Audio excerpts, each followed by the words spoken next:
أشرقت نفسي بنور من فؤادي حينما رددت يا رب العباد. بسم الله الرحمن الرحيم. إن الحمد لله نحمده ونستعينه ونستغفره ونعوذ بالله من شرور أنفسنا ومن سيئات أعمالنا. من يهده الله فلا مضل له ومن يضلل فلا هادي له. أشهد أن لا إله إلا الله وحده لا شريك له وأشهد أن محمدا عبده ورسوله. اللهم صل على محمد وعلى آل محمد كما صليت على إبراهيم وعلى آل إبراهيم إنك حميد مجيد.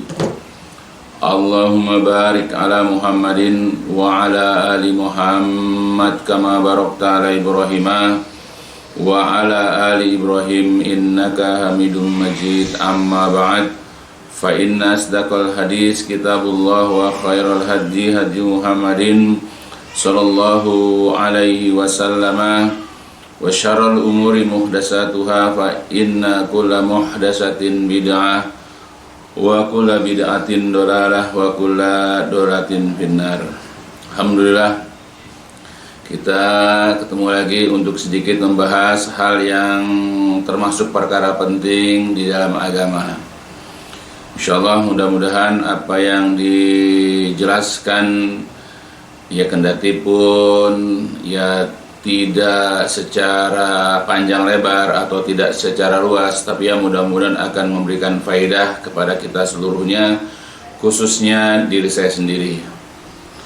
Jadi sebagaimana sudah diketahui sekarang ini banyaklah kita dengar, banyak kita lihat yang bermunculan dai-dai baik dari kaum laki-laki ataupun perempuan, banyak ustadz-ustadz, banyak juru-juru dakwah dan yang semisalnya dalam menyampaikan perkara-perkara agama.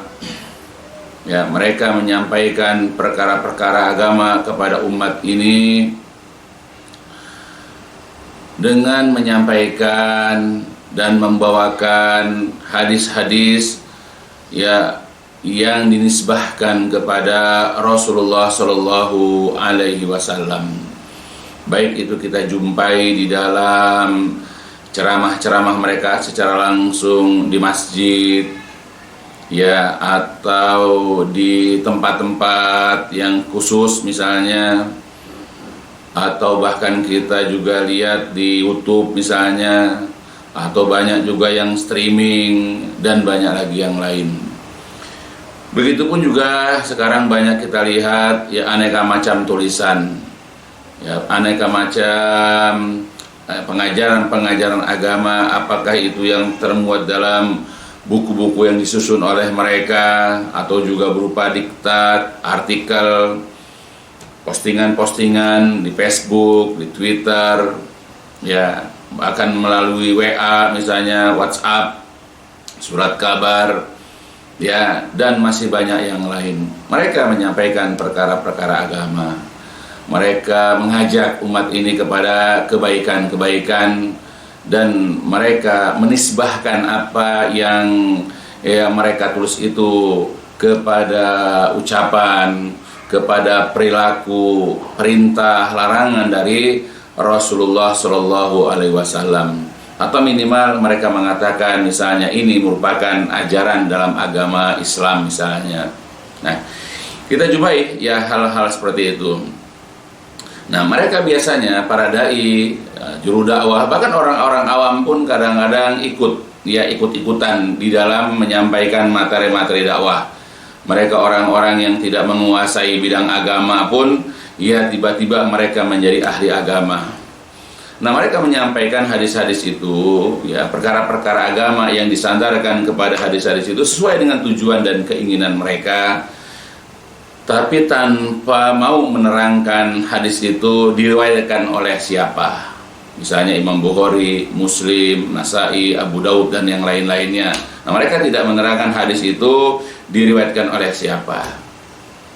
Ya, atau kemudian juga siapa sahabat yang meriwayatkannya, dan mereka juga tidak mau atau tidak menjelaskan kedudukan hadis tersebut. Apakah hadis itu sahih, hasan, dhaif atau maudhu. Ya, atau bahkan mereka tidak mau menjelaskan buku rujukan yang mereka ambil untuk disampaikan kepada khalayak, ya, tentang ajakan mereka dalam memahami pengajaran agama yang mereka sampaikan.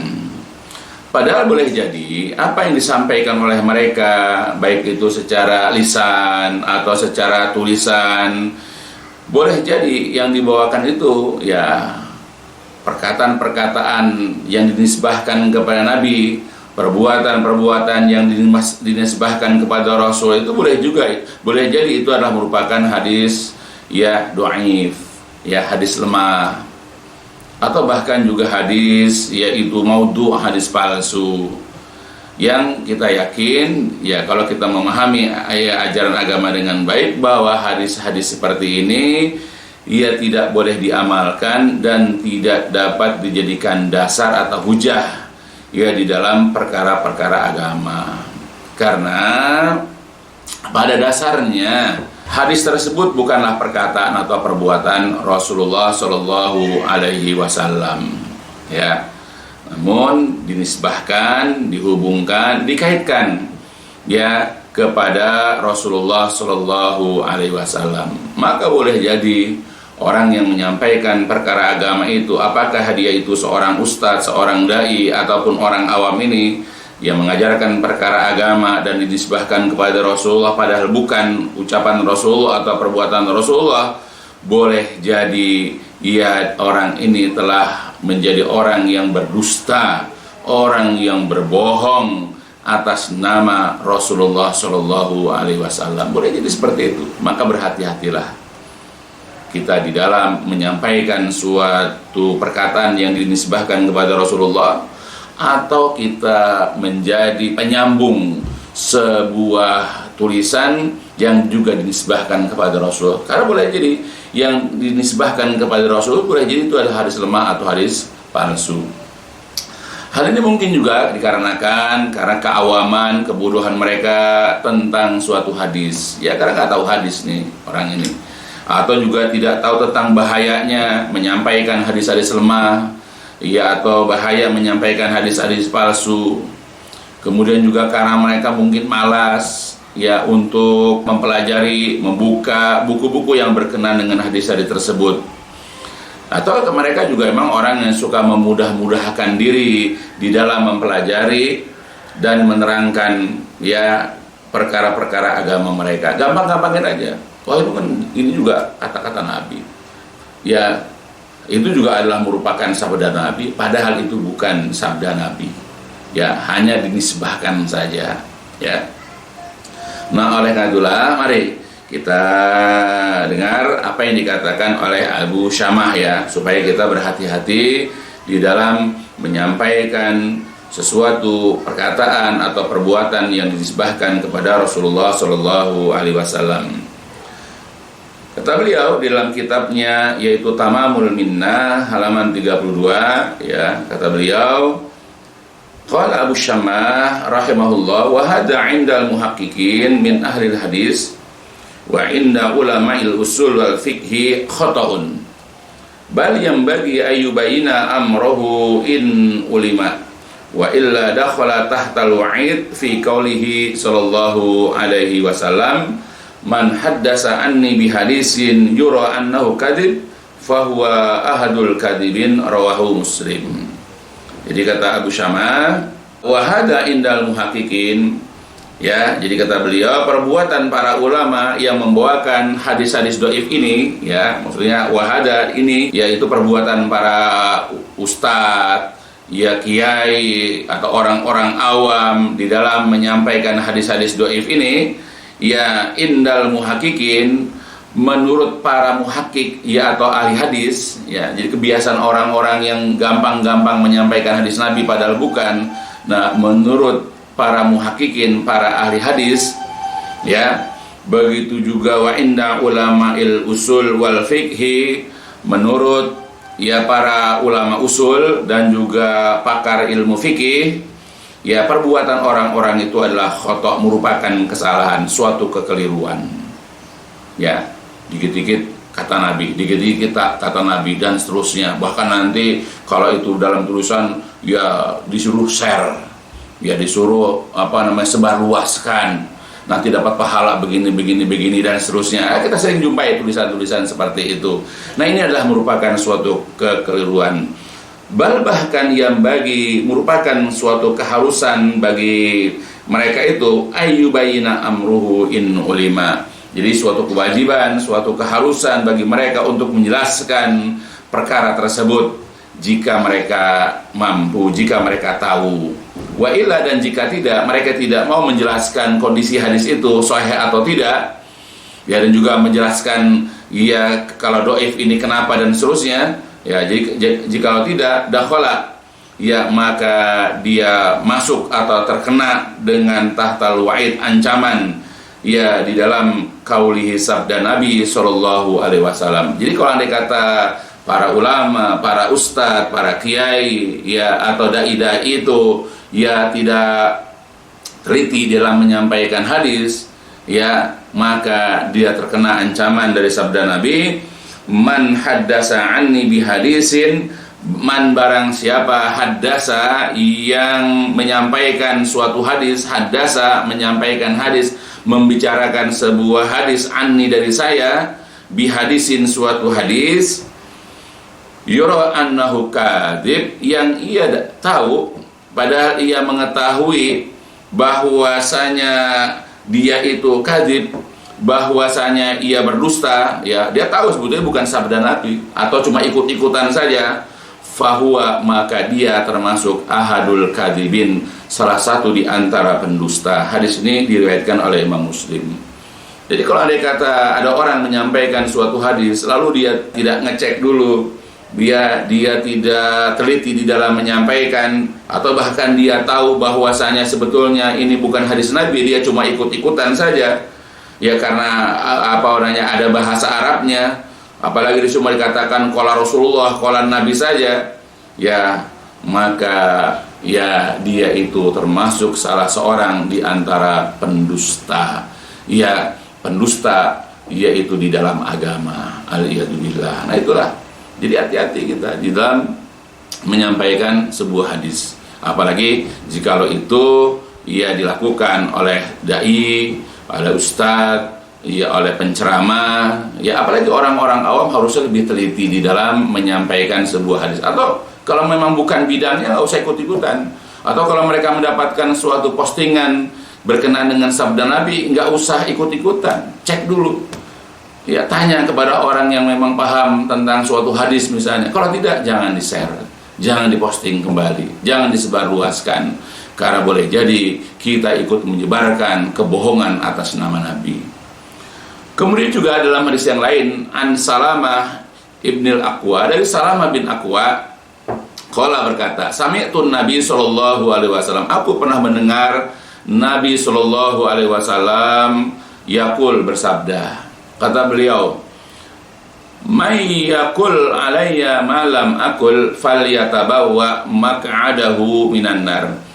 Man, barang siapa, yakul, yang berkata, alayya, atas namaku, malam akul, sesuatu yang tidak pernah aku katakan. Jadi ada orang berkata atas nama Nabi, padahal Nabi tidak pernah katakan, falyatabawa, ya, maka siapkanlah maq'adahu, tempat tinggalnya, tempat duduknya, tempat kembalinya itu, yaitu minan nar, yaitu dari atau di dalam api neraka. Jadi siapapun orang berdusta, siapapun orang yang berkata atas nama Nabi, pada Nabi tidak pernah mengatakannya, berarti dia telah menyiapkan tempat tinggalnya kelak ia dari neraka, aliyadzubillah.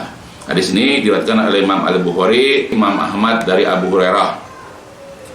Kemudian lagi hadis yang ketiga, an Abi Hurairah qala Rasulullah sallallahu alaihi wasallam, man taqawwala alayya malam akul falyatabawa maq'adahu minan nar. Man, barang siapa, taqwala, yang berucap, yang berbicara, alayya, atas namaku, malam akul, sesuatu ya yang tidak pernah aku katakan, falyatabawa maq'adahu minan nar, maka siapkanlah tempatnya itu ya di neraka. Hadis riwayat Ibnu Majah dan juga Imam Ahmad. Hadis yang keempat, an Abi Qatadah qala sami'tu Rasulullah sallallahu alaihi wasallam yaqul 'alal mimbar. Dari Abu Qatadah berkata, aku pernah mendengar Rasulullah SAW itu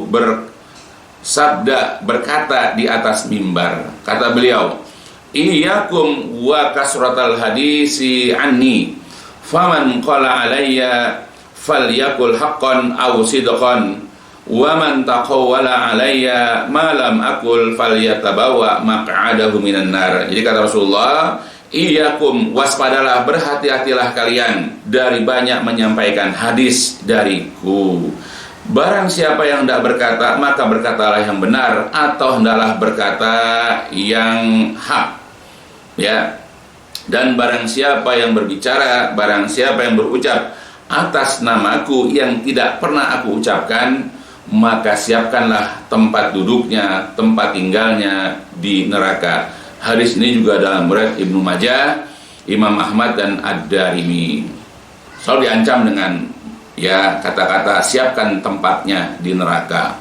Hadis yang kelima, Anil Mughirah qala sami'tu Rasulullah sallallahu alaihi wasallam yaqulu inna kadiban alayya laisa ka kadibin ala ahadin, faman kadiba alayya muta'ammidan falyatabawa maq'adahu minan nar. Dari Mughirah bin Syu'bah berkata, aku pernah mendengar Rasulullah sallallahu alaihi wasallam bersabda, inna, sesungguhnya kadiban, berdusta atau berbohong, ya alayya, atas namaku ini, laisa kakadibin ala ahadin, ya tidaklah sama atau bukanlah seperti berdusta atas nama seseorang. Beda, kita berbohong atas nama orang dengan berbohong atas nama Nabi itu beda. Ya, kita berdusta atas nama orang ya diharamkan, dilarang, apalagi berbohong atas nama Nabi. Karena kalau sudah berbohong atas nama Nabi biasanya berkenaan dengan masalah perkara-perkara agama. Maka kata Rasulullah, faman kadiba alayya muta'ammidan, jadi barang siapa yang berdusta atas namaku dengan sengaja, falyatabawa, maka siapkanlah maq'adahu, tempatnya, minanar, yaitu di neraka. Hadis riwayat Imam Muslim. Dalam hadis yang lain, Nabi mengatakan, man kadiba alayya muta'amidan falyatabawa maq'adahu minan nar. Barang siapa yang berdusta, barang siapa yang berbohong alayya, atas namaku, muta'amidan, secara sengaja, ya falyatabawa maq'adahu minan nar, maka siapkan tempatnya di neraka. Nah, hadis ini, ya yang hadis ke-6 ini adalah hadis yang mutawatir, ya karena banyak sahabat-sahabat yang meriwayatkannya. Ya, hadis ini dalam riwayat Imam Bukhari, ya itu ada dari Zubair bin Awam, dari Abu Hurairah, dari Anas bin Malik, dari Ibnu Mas'ud, dari Ibnu Amr, ya dan yang lain-lainnya. Hadis ini adalah hadis mutawatir karena lebih dari 3 orang sahabat yang meriwayatkannya. Ya, itu hadis yang ke-6. Hadis yang ke-7, An Aliin yaqul qala an Nabi sallallahu alaihi wasallam, la takzibu alayya fa innahu man kadiba alayya falyalijin nar. Dari Ali bin Abi Thalib berkata, qala Nabi, telah bersabda Nabi sallallahu alaihi wasallam, la takzibu alayya, janganlah kalian berdusta, janganlah kalian berbohong atas namaku, fa innahu, karena sesungguhnya, man kadiba alayya, barang siapa yang berdusta, barang siapa yang berbohong alayya, atas namaku, fal yalij, maka hendaklah atau silahkanlah dia nanti masuk an-nar, ke dalam neraka. Jadi orang yang berbohong atas nama Nabi, ya mudah mengatakan kata Nabi, ya ini perintah Nabi, ini dilarang oleh Nabi, ya padahal dia berbohong atas nama Nabi, maka bersiaplah nanti, silahkan dia masuk ke dalam neraka. Hadis ini dalam riwayat Imam Bukhari, Muslim, Tirmizi, Ibnu Majah dan Imam Ahmad. Hadis yang ke-8, An Ibnu Umar radhiyallahu anhuma, anna Rasulullah sallallahu alaihi wasallam qala, innal ladzi yaqdhibu alayya yubna lahu baitun finnar. Dari Ibnu Umar radhiyallahu anhuma bahwasanya Rasulullah sallallahu alaihi wasallam bersabda, innalladzi sesungguhnya orang yang yakdzibu berdusta alayya atas namaku, ya, yubna lahu akan dibangunkan, akan dibuatkan lahu untuknya, yaitu baitun sebuah rumah finnar di dalam neraka. Jadi orang yang berbohong atas nama Nabi, maka kelak dia akan dibangunkan sebuah rumah sebagai tempat tinggal abadi dia di dalam neraka. Aliyadzubillah. Hadis yang ke-9, an Abi Hurairah radhiyallahu an qala Rasulullah sallallahu alaihi wasallam, kafa bil mar'i kadiban ayyuhaddisa bi kulli ma sami'a. Dari Abu Hurairah berkata, telah bersabda Rasulullah sallallahu alaihi wasallam, kafa bil mar'i kadiban, cukup seseorang itu dikatakan ia berdusta, ayyuhaddisa, jikalau ia menceritakan bi kulli ma sami'a, setiap apa yang dia dengar. Jadi orang dikatakan dia itu berbohong, berdusta, kalau apa yang dia dengar selalu dia ceritakan kepada orang lain. Dia selalu menceritakan apa yang didengar. Seperti kita kadang-kadang ada tulisan, ya, tanpa ngecek kebenaran hadisnya, lalu kemudian di-share ulang.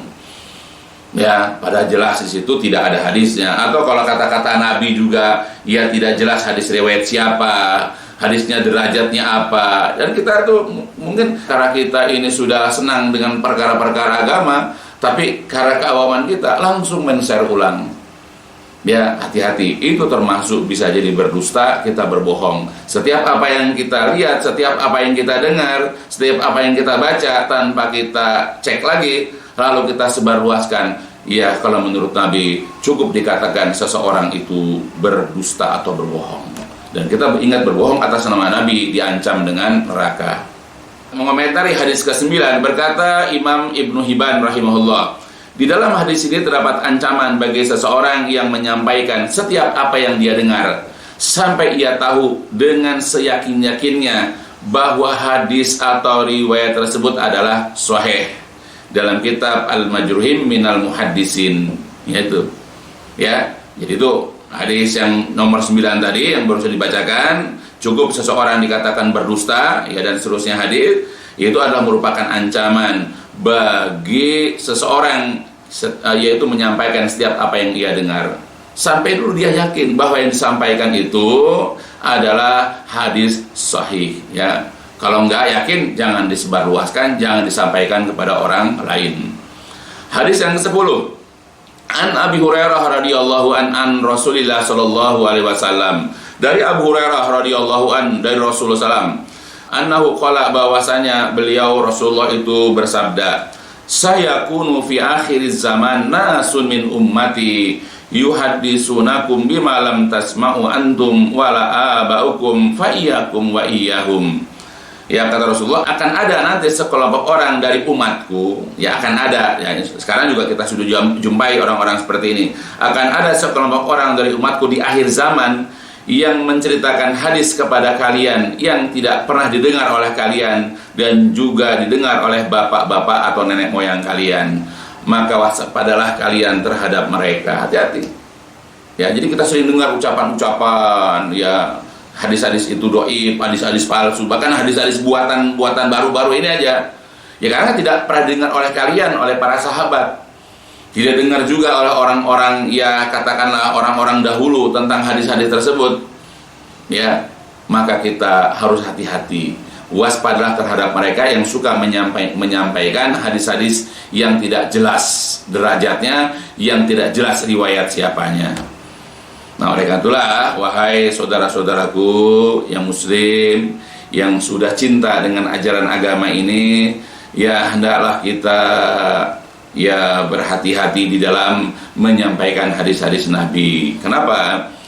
Karena Rasulullah SAW, yang pertama adalah Rasulullah SAW telah mengisyaratkan bahwa sepeninggalannya nanti, setelah beliau wafat nanti, akan ada orang yang suka berbicara atas nama beliau Sallallahu Alaihi Wasallam, padahal beliau tidak pernah mengatakannya. Hati-hati, ya, ini 10 riwayat hadis yang dibacakan di sini. Ya, jadi kita hati-hati karena akan ada orang-orang nanti yang berbicara, berucap dalam menyampaikan perkara-perkara agama atas nama Nabi padahal tidak pernah mengatakannya.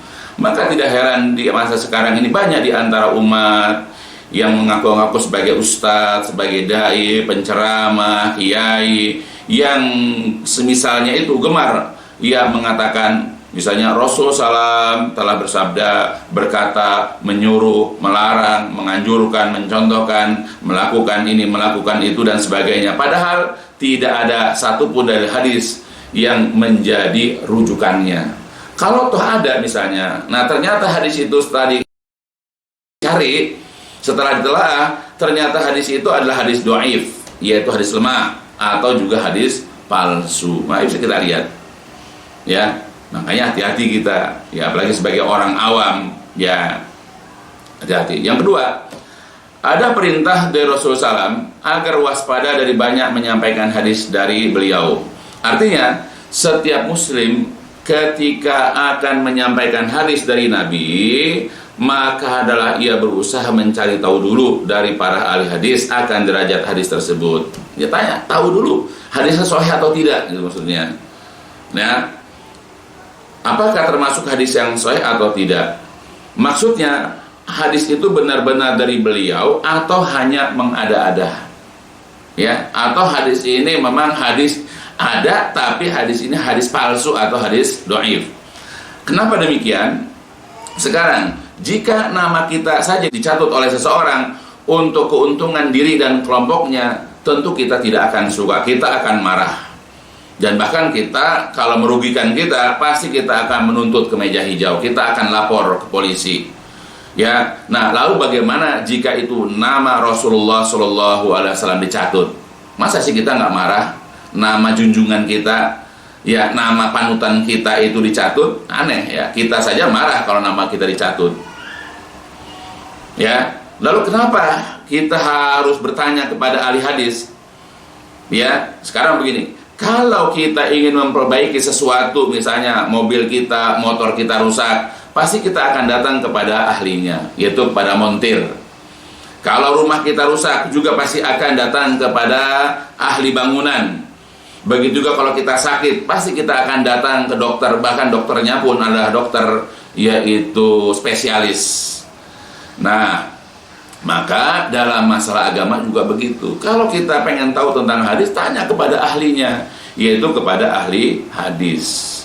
Jadi, kalau kita ingin tahu akan kesahihan suatu hadis, ya tentu kita harus datang kepada ahlinya, yaitu ahli hadis.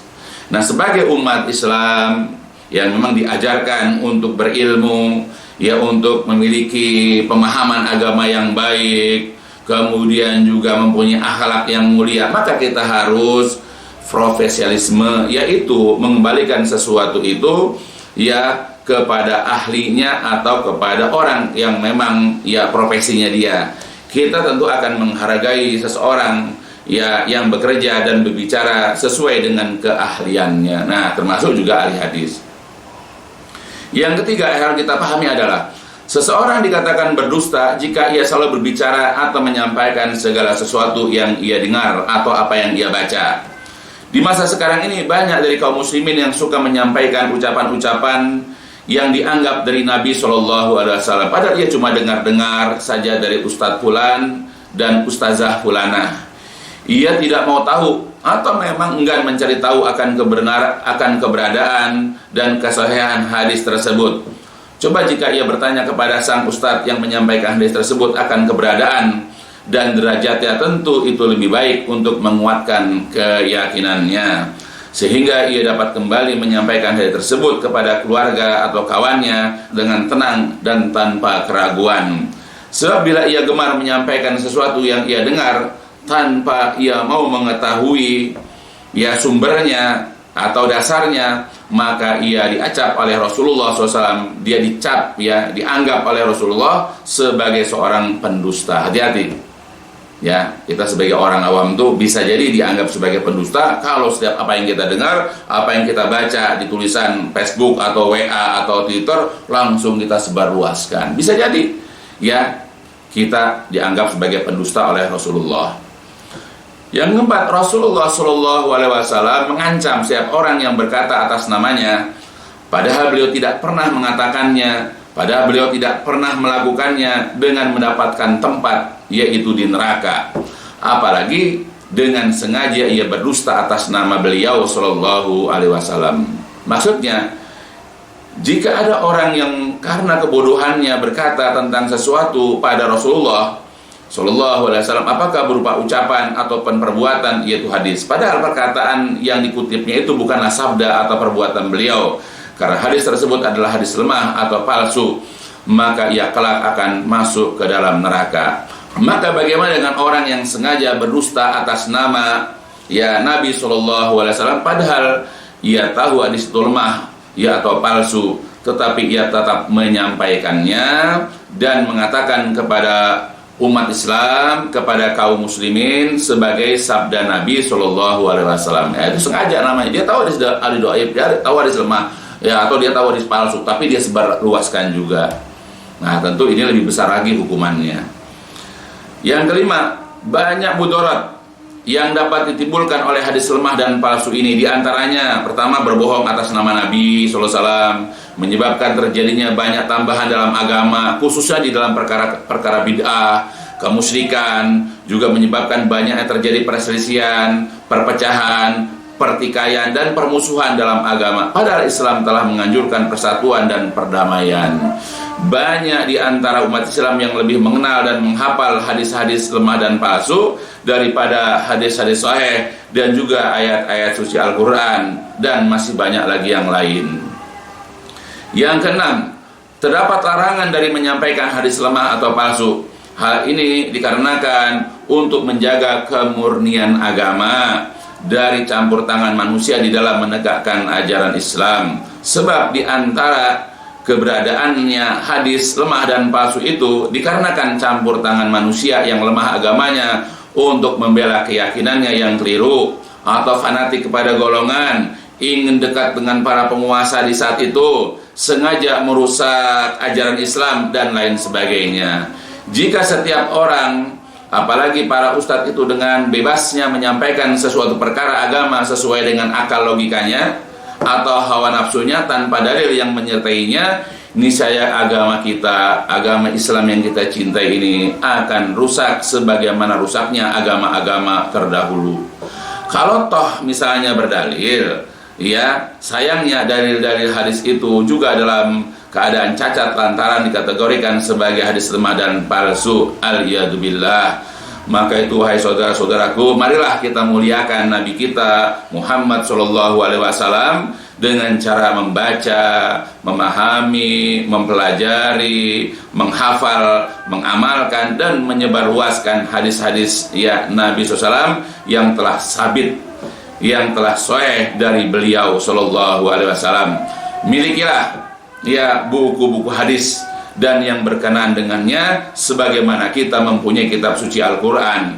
Jangan hanya mendengar tanpa mau mengetahui sumber hadisnya, dan jangan cuma menyampaikan tanpa mau menyebutkan asal dan derajat hadisnya. Mudah-mudahan penjelasan singkat ini dapat memberikan manfaat dan menjadi bahan pertimbangan dan renungan bagi kita semuanya dari sisi yang lain yang selama ini kita pahami dan yakini. Karena terkadang kita akan melihat keberadaan kita di posisi yang mana, apakah di posisi yang salah atau benar. Jika kita tidak melihat kedudukan yang lainnya dan bersikap objektif di dalam menilai kebenaran yang hakiki, maka sebab itu marilah kita, wahai saudara-saudaraku kaum muslimin, kita belajar. Bukan hanya dari mendengarkan apa yang dikatakan oleh ustadz-ustadz kita, tapi belajarlah langsung, juga dari sumber-sumbernya. Banyak sekarang sudah kitab-kitab hadis yang dapat kita miliki. Karena sekarang banyak buku-buku terjemahan, bahkan sekarang buku-buku bahasa Arab, buku-buku hadis dalam bahasa Arab pun banyak sekarang mudah kita jumpai.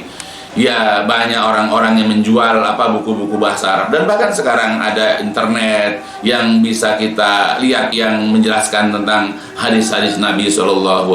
Mudah-mudahan apa yang dijelaskan secara singkat ini bisa memberikan faedah, khususnya juga untuk saya, untuk senantiasa bukan hanya mempelajari Al-Quran dan tafsirnya, tapi juga mempelajari, menghafal hadis-hadis Nabi SAW, dan juga kitab-kitab yang mensyarah, yang menjelaskan hadis-hadis tersebut, supaya kita bisa memiliki pemahaman yang benar tentang suatu ajaran agama yang bersandarkan kepada ayat Quran dan juga hadis-hadis Nabi SAW, dan juga dapat memberikan faedah untuk keluarga besar saya dan juga kepada jamaah pengajian dan seluruh kaum muslimin agar berhati-hati di dalam menyampaikan hadis-hadis Nabi, berhati-hati dalam menyampaikan perkataan dan perbuatan yang dinisbahkan kepada Rasulullah SAW. Jangan sampai kita diancam dengan ancaman yaitu neraka, diancam dengan dianggap sebagai pendusta dan seterusnya.